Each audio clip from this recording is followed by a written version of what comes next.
Mare abadessa de Montserrat, Maria del Mar Albajar. En aquest espai d'entrevistes commemorem el 20è aniversari de l'agència Flama. Voldríem saber on era vostè fa 20 anys i què feia. Fa 20 anys, el 2005. Doncs el 2005 jo encara no havia fet la professió solemne, per tant encara estava en formació, sí que havia fet la primera professió, que és el primer compromís, però encara estava estudiant teologia, segurament estava estudiant orgue, també, no ho recordo molt bé. Ja havíem començat les pregàries de cap d'any que fèiem sempre per la pau i encara seguim fent per la pau i convidaven gent d'altres religions. I ja havia començat amb allò que em vaig topar a la vida i que és el focusing, i ja havia començat a fer les primeres formacions de focusing, sí. Què aporta la vida monàstica al món actual? Bona pregunta, no? Que sembla una vida tan poc útil. Mira, diria dues coses. Una com un recordatori. Hi ha un dominic, que ara l'han fet cardenal, el Timothy Radcliffe, que diu que la vida monàstica és com una parada d'autobús. Si tu en una parada d'autobús hi veus gent esperant, dedueixes que per allà passarà un autobús. Llavors, als monestirs, si hi ha gent, la gent que passa pot deduir o pot intuir que aquella gent tenen una raó d'estar allà, no? Que és això que nosaltres diem Déu, que és l'absolut. Llavors això ja tindria sentit. I l'altra raó, a mi m'agradaria que fos la part d'acollida, que realment fos com són els albergs en el Camí de Santiago, aquell lloc on pots arribar a descansar, carregar piles, tenir aquelles converses que a vegades és difícil de tenir, saber-se escoltat i després tornar, no? Com aquell lloc on la gent pugui obrir-se en aquesta dimensió que li diem de la fe, de l'espiritualitat, però també de la salut, de l'amistat, de la recerca de sentit. I vostè com va arribar al monestir de Sant Benet? Com vaig arribar? Vaig arribar perquè en aquell moment una lectura, una situació d'un estiu em va portar a sentir que sí, que aquell era el meu lloc, perquè esclar ja el coneixia, i quan vaig arribar allà doncs vaig sentir que sí, que allò era casa meva, quasi malgrat meu, no? No és que fos el compliment dels meus ideals, però malgrat jo i dels meus esforços doncs sentia que allò tenia sentit per mi, que allò era... Sí, sentia que Déu em volia allà, tenia a veure amb Déu, no? El fet que jo estigués allà. Havia tingut prèviament la possibilitat de treballar a les Nacions Unides, tinc entès? Tant no. No? Que pensava, una de les opcions que tenia com a possibilitat sí que era treballar a les Nacions Unides, però com a desig. Perquè sí que no era creient, no?, mentre estudiava, però sí que pensava que hi havia un desequilibri mundial, no?, entre la riquesa i la pobresa, i que creia que s'havia de fer doncs, des d'un lloc des de les eines polítiques i econòmiques. I em semblava que des d'un organisme internacional com la ONU doncs, potser podria fer alguna cosa, sí. I com es veu des del monestir aquest món actual tan colonitzat per les guerres i la violència tan brutal a tot arreu? Com es contempla des d'allà? Des del monestir veiem aquest moment amb tota la seva cruesa, no? Amb tants trets comuns a fa 100 anys, la situació que es vivia, no?, en el segle passat. Aquest augment de la crueltat i aquest augment de la por, no?, a tot arreu, i que els missatges que es donen són molt de por, i el problema de la por és que ens tanca. Una de les diverses coses que fa la por és que no ens deixa veure ni qui és l'altre, ni qui sóc jo mateixa, ens aïlla. I llavors, en comptes de veure una altra persona, doncs veiem possibles enemics, en comptes de veure persones veiem altres etiquetes. I això és molt perillós. Llavors, tot això ho veiem i ho patim, i alhora també veiem les infinites possibilitats que segueix havent-hi en cada persona, sobretot quan som capaces de sortir d'aquesta dicotomia, no? Hi ha la por o l'amor, no és sortir de la dicotomia, és triar l'amor, no? Llavors, sí que igualment que veiem tots els grans riscos i el gran dolor que s'està provocant i la gran crueltat i la gran situació de mentida institucionalitzada en la que vivim, també veiem que en cada persona, en cada ésser humà, si fa aquest camí d'honestedat, de veritat, no? Cap a nosaltres mateixos, tenim unes possibilitats infinites de seguir donant vida, de ser constructors de vida en aquest moment. O sigui que les dues cares. I la gent que s'apropa al monestir, què hi cerca? La gent que s'acosta al monestir, una mica com et deia abans, aquest alberg en el camino com una casa pairal a la que pertanya d'alguna manera, no? Però en el qual no hi vius sempre, no? Hi vius de tant en tant. Una casa, jo crec que com a característiques, primer hi ha aquesta obertura a Déu, cadascú amb el llenguatge que li dona o li pot donar, no? Però aquesta obertura a la transcendència, que és el centre de la nostra vida.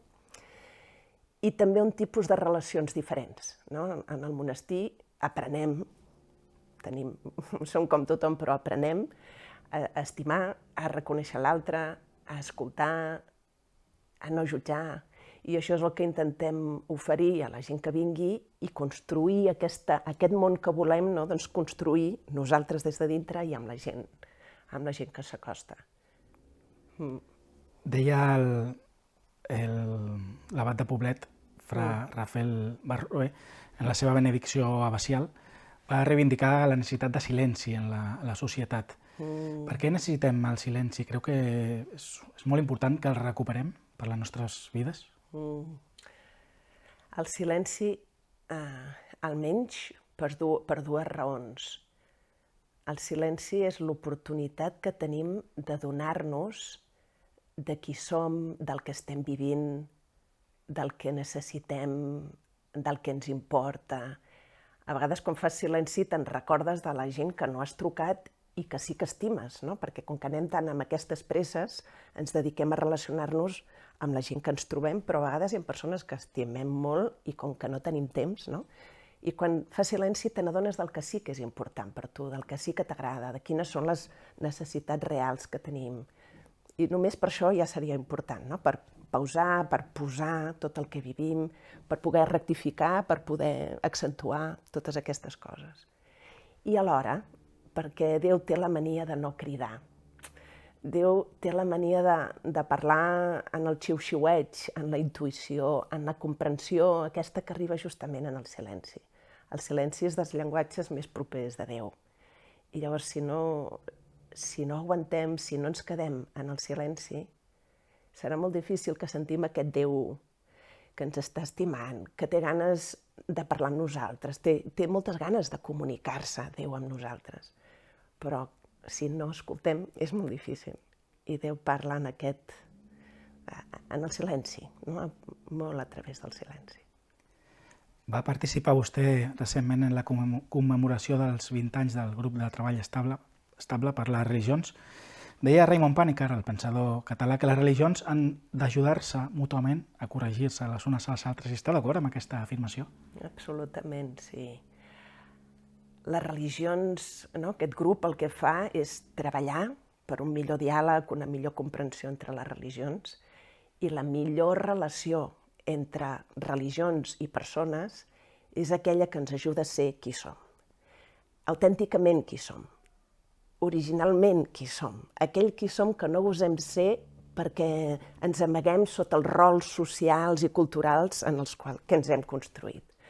L'amistat veritable, el que ens ajuda és realment això, a desplegar qui som el més genuïnament possible i el més amorosament possible. Amb les religions és el mateix.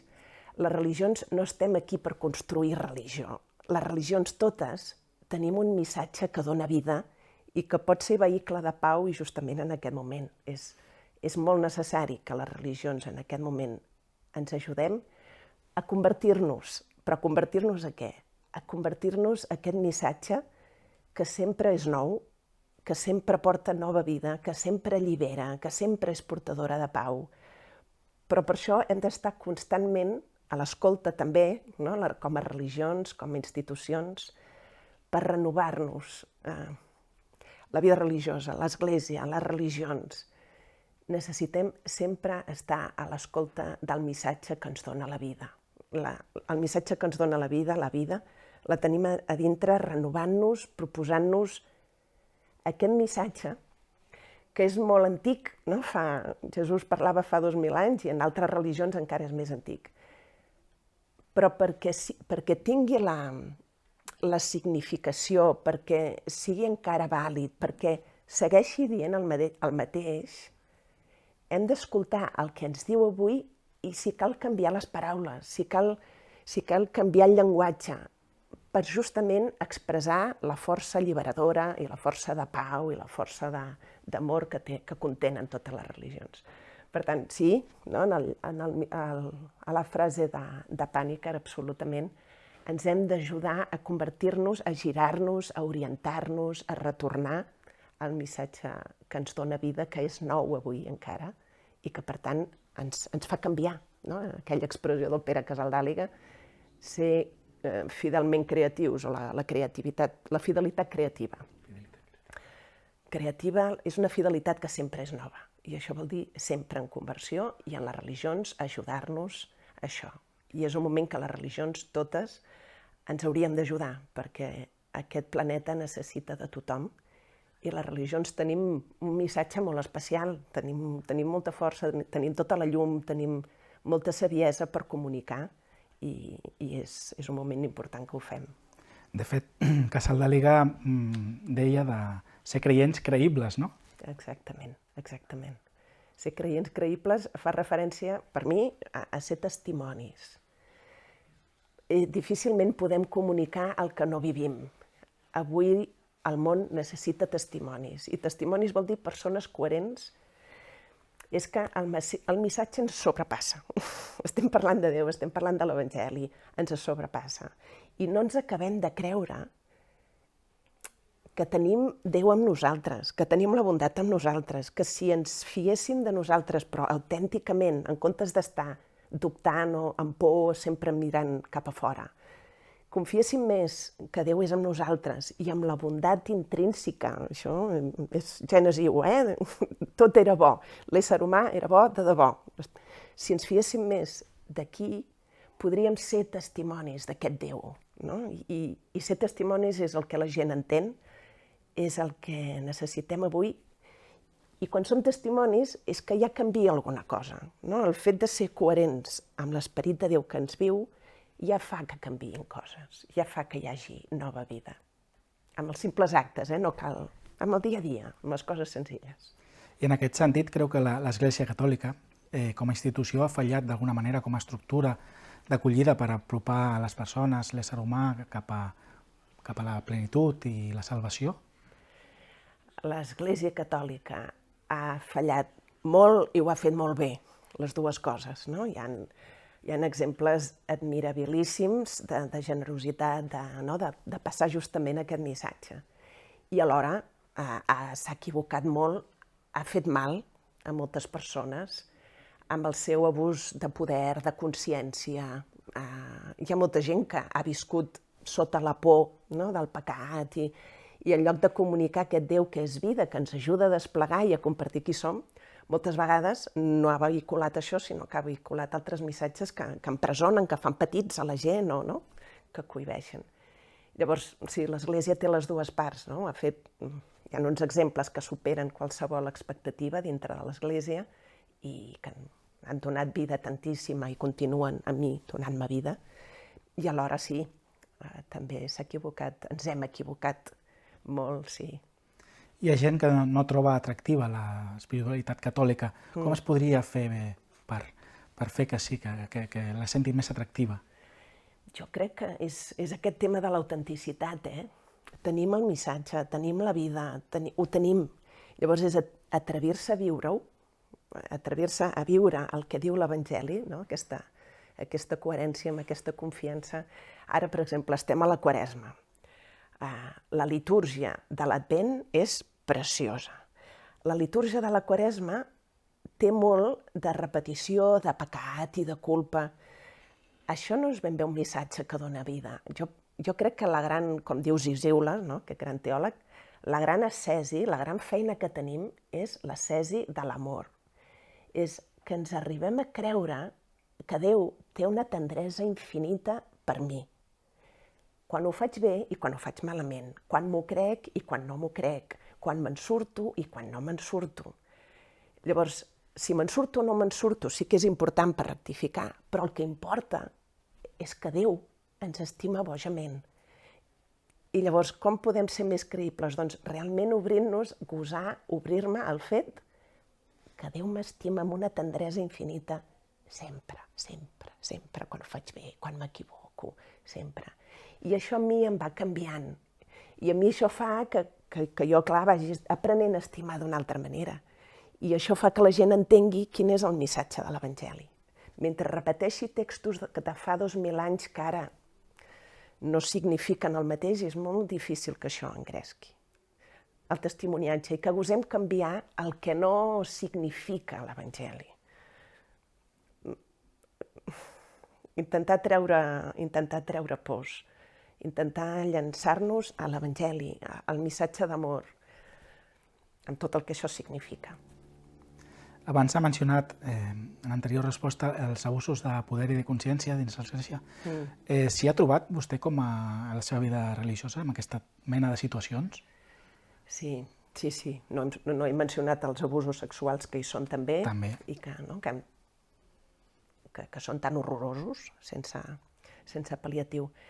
Ara, la gent que està treballant en aquest tema, el que diu és que no hi ha tants abusos sexuals a l'Església, o almenys no hi ha tantes denúncies del que estigui passant ara, però que sí que hi ha denúncies d'abusos espirituals de consciència. Això també hi és a la vida monàstica, sí.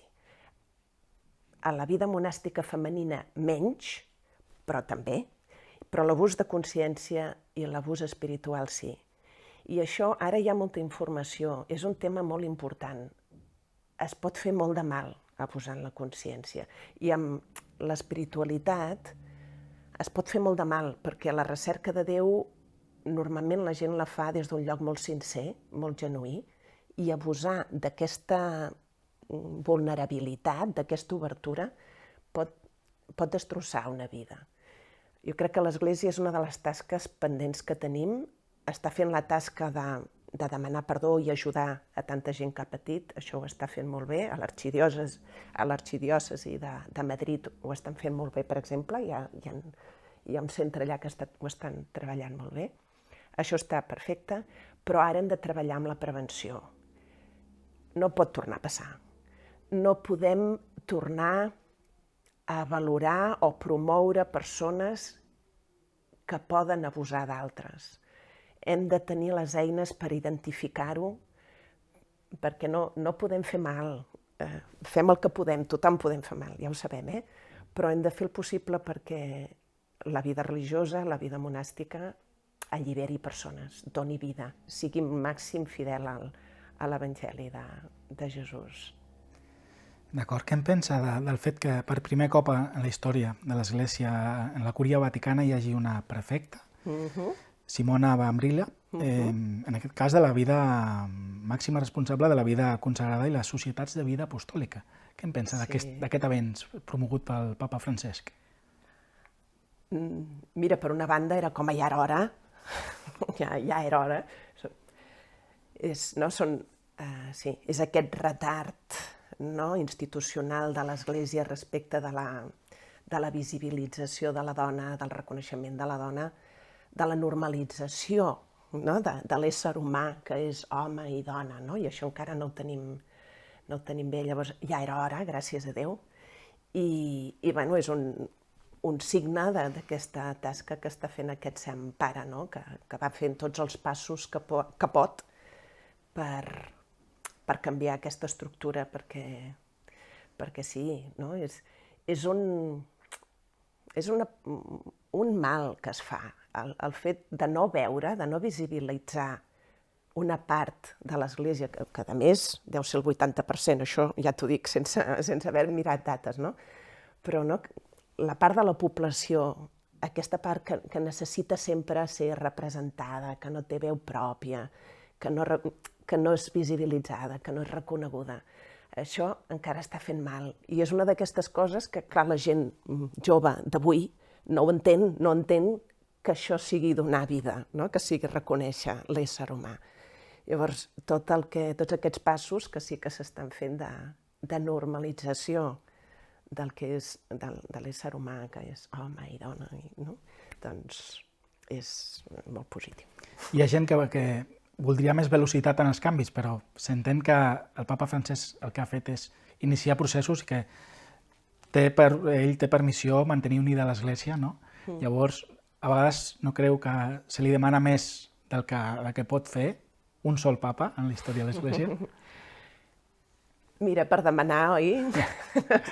Però és veritat, jo realment crec que sí, que està fent tot el que pot, i realment sí, no? Que ell sí que és un exemple d'aquest testimoni que et deia jo abans, amb l'entorn que està amb tanta oposició que té, aquesta alegria, creativitat, vitalitat que treu, és un exemple d'això que et volia dir, no? D'aquesta renovació constant, d'aquesta trobada en Déu. Ell prega, no? I prega vol dir fer silenci, posar-se en mans de Déu, escoltar, i d'aquí generar noves accions, noves paraules.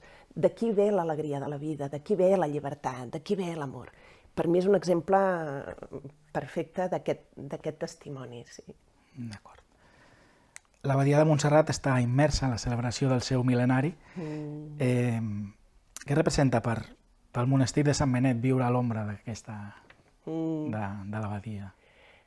Mira, nosaltres som dos monestirs que estem allà. Nosaltres tenim la sort de compartir aquest paisatge preciós, que és la muntanya de Montserrat, d'estar a la vora de la Moreneta i compartir amb els monjos l'aventura aquesta que és la vida monàstica, no? I és una gran sort que tenim nosaltres d'estar allà a Montserrat, i jo crec que ells ho estan fent molt bé, no? Aquest mil·lenari l'estan celebrant molt bé amb el poble català, i la veritat penso que ho estan fent molt bé.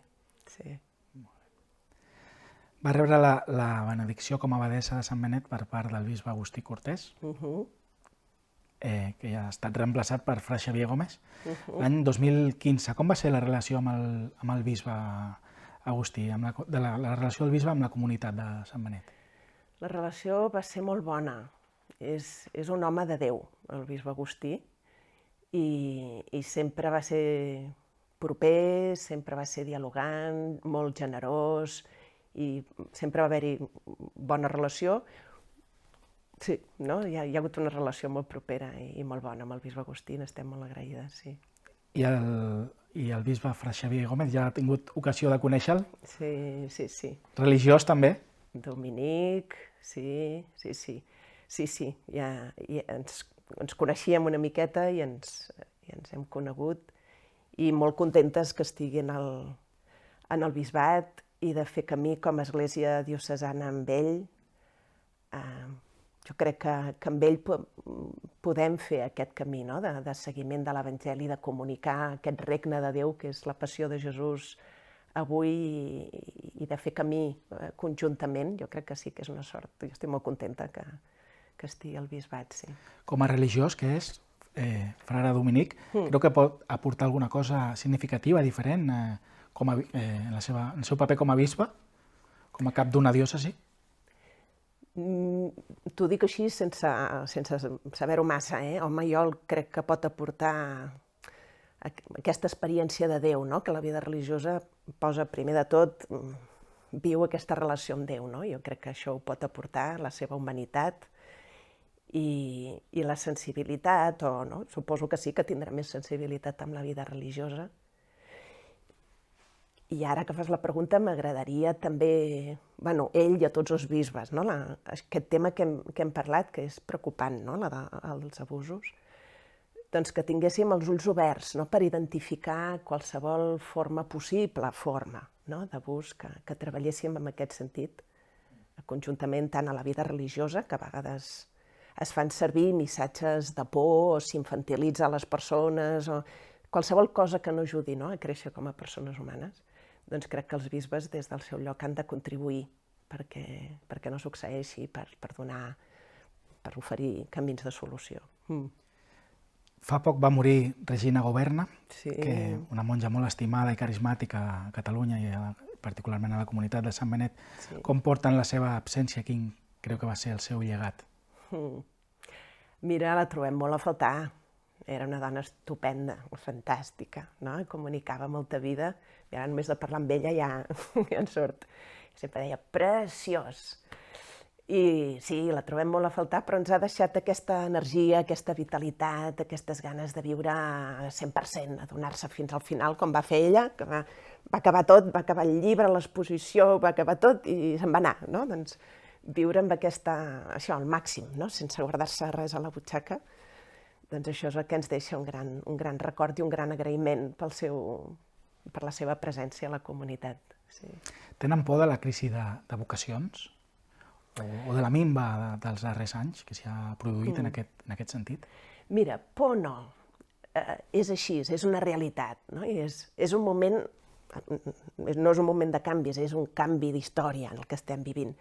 Llavors no tenim ni idea del que passarà, no? Llavors és viure al màxim això, cada moment viure al màxim, comunicar al màxim aquesta vida de Déu que és la que ens mou, amb les que siguem, i si hem de tancar, tanquem, si hem de seguir, seguim. Al final no estem allà, no és una construcció nostra, no?, el monestir. Estem allà perquè ens sembla que Déu ens vol allà. Mentre Déu ens vulgui allà hi serem, i el dia que digui prou, doncs deixarem de ser-hi. O sigui que no, és un factor de realisme perquè condiciona la nostra comunitat. Jo no havia vist mai, no. O sigui, la comunitat tan fràgil com ara, és una realitat, no? Llavors viure-ho des d'aquí, viure les possibilitats també que dona això una comunitat petita i dona altres possibilitats. No podem deixar de fer esment del focusing, que n'ha fet referència a l'inici de l'entrevista. Com connecta el focusing amb què és, en primer lloc, i com connecta amb l'espiritualitat cristiana? Mira, què és? És una eina, és una cosa que fem naturalment, no és cap invent. És un senyor que es va adonar del que fem naturalment quan funcionem bé i li va posar nom, va fer un mètode, el senyor Genlin, que és quan funcionem bé, quan estem bé, quan volem dir la veritat o volem dir bé les coses, escoltem una mica cap a dintre. En comptes de parlar com només repetint, fem aturades, escoltem i diem, sí, és això. Doncs això és el focusing, és tan senzill com això. És aquesta ajuda que permet escoltar la veritat, la saviesa que tenim tots a dintre, però que a vegades no en prestem atenció. És així de senzill, I llavors, en què connecta amb la vida cristiana? La vida cristiana té molt a veure amb acceptar, com et deia abans, aquesta tendresa de Déu que ens permet reconèixer aquest Déu que parla dins nostre. Llavors, el focusing és una de les maneres d'aprendre a escoltar dintre nostre perquè Déu ens pugui parlar, per facilitar el camí a Déu, perquè realment ens creiem que Déu necessita de les nostres mans, dels nostres ulls, de les nostres orelles, dels nostres peus, per expressar-se, per comunicar-se avui, saps? Llavors, és una de les maneres, n'hi ha tantes, però és una de les maneres que ajuda realment a prendre'ns seriosament qui som, però profundament, amb autenticitat, en el fons de nosaltres, escoltar-ho i expressar-ho i compartir-ho. És el que fan els artistes, és el que fa la gent que són realment coherents, que són autèntiques, compartir qui són realment. Al monestir hi ha una escola de focusing, oi? Sí. Tenim una escola de focusing, des del 2005 que fem focusing, però des de l'any passat, o fa 2 anys, que tenim l'escola oficial, que podem donar tota la certificació, i que sí, realment per mi el que m'importa d'això és el que ajuda a ser més amics de nosaltres mateixos, o sigui, tenir una millor relació amb mi, que és el que Déu vol, que reconeguem que som fills i filles de Déu, i crear millors relacions amb els altres, que és el regne de Déu. Estimeu-vos els uns als altres, estima l'altre com a tu mateix. I això succeeix gràcies, o el focusing ajuda amb això, i això em fa molt feliç. D'acord, ja per acabar, com s'imagina la vida eterna?